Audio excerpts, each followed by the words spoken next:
In the previous video of the speech delivered by Donald Trump, we know about his determination in taking down the woke culture. Part of it, of course, is because many of his supporters are of conservative Christian backgrounds. It's only natural for him to adhere to those who support him. But have you ever wondered how this woke culture, DEI, non-binary gender fluid thing just appeared out of nowhere and became the canon culture? To a point, it has become the correct way of thinking that's ruled the Western world in the past few years. Like, where did it come from? Why did it suddenly become so influential? Perhaps we can start with a particular term mentioned by Donald Trump in his speech, which is the nuclear family.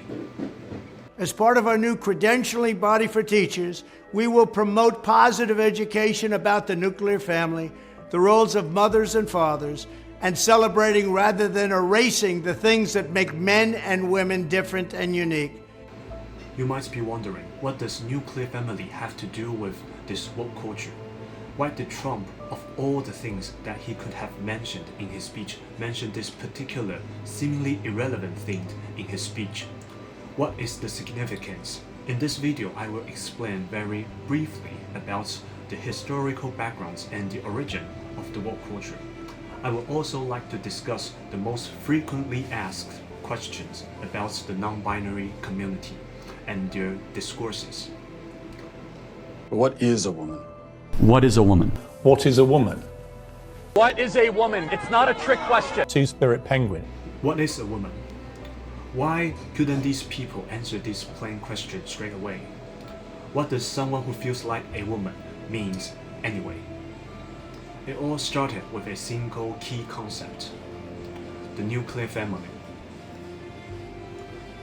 I suppose many of you guys still remember, about a year ago on 2023, September 20th, McDonald's Japan's Twitter account posted an advertisement anime shorts video showing a young spouse and their daughter enjoying McDonald's. No one would have thought that this short, wholesome video would eventually lead to a cultural war in the Western community. The woke society in the West was so triggered by this video to a point they think it is an act of erasure to the LGBTQIA+ community.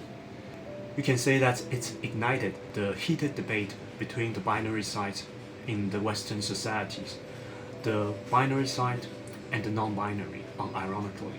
Why is the mere concept of a nuclear family being wholesome so infuriating to the non-binary community in the first place? The problem of nuclear families was mentioned in 1978 by a famous French philosopher, author, activist, and teacher, Michel Foucault. He published a 4-volume study called The History of Sexuality.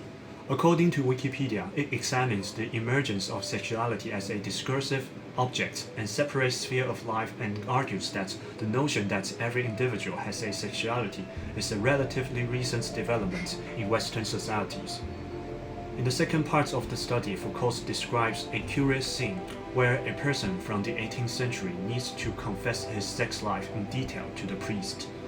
From your wet dreams, fantasies, sizes of particular body parts, Foucault uses this scenario to suggest that it is abnormal for such a conservative society to normalize such vulgar conversation to even exist in any form. His exact words describing such a scenario, quote, "Tell everything. The director would say time and again, not only consummated acts, but sensual touchings, all impure gazes, all obscene remarks, and all consenting thoughts." He says that the guiding principle for the strangest of these practices, which was the fact of recounting them all and in detail from day to day, has been lodged in the hearts of modern men for over 2 centuries. In short, he concludes that the church is the mastermind that mandates such a contradictory idea to merge with the language in the Western world. And the impact remains even till now. Foucault thinks that the Christian church is the one that propagated this social structure to form a heterosexual-friendly society. That is, to construct a society using the nuclear family as the basic unit. That's why in English, when some guy says he wants to start a family, you would assume that he wants to have a baby, not to get married. There's no family without children. Based on this sense, Foucault argues that the Western culture is formed initially on the foundation of the nuclear family. And the goal of this structure is to maintain and celebrate the prestigious position of heterosexuality over any other deviant variables. Why was homosexuality classified illegal in the past? Because it doesn't cater to the core value of the nuclear family. Same-sex lovers do not consist of a man and a woman. Homosexuality cannot reproduce, and reproduction is considered as the essential purpose of building a family. A more conservative person would even argue that sex should only exist in a marriage, a heterosexual one.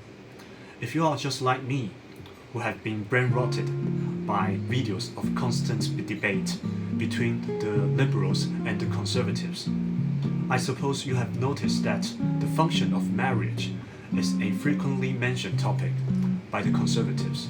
Foucault started this discourse that heterosexuality might have been promoted by the church and the government. Other philosophers and scholars brought this discourse a step further and to put gender at the center of this discourse. If the nuclear family is just one out of countless other forms of a society that just happens to be made use of and promoted to fit the government's narratives, gender, which is deeply connected to the concept of sexuality, might also be a social construct made deliberately to fit an agenda. It is no exaggeration that this concept is the only thing that holds the woke culture together. Foucault and many other scholars, including Julia Kristeva, Jacques Derrida, and Judith Butler, can all be classified crudely as post-structuralist. Post-structuralism, being one of the dominant schools of philosophy in the academic field, puts a heavy emphasis on the state of disorder. It is more like a reactionary theory in response to structuralism, which stresses on applying things with a fixed formula. For example, The Lion, the Witch, and the Wardrobe by C.S. Lewis can be classified as a biblical story because Aslan sacrificed himself just like how Christ sacrificed himself for our sins.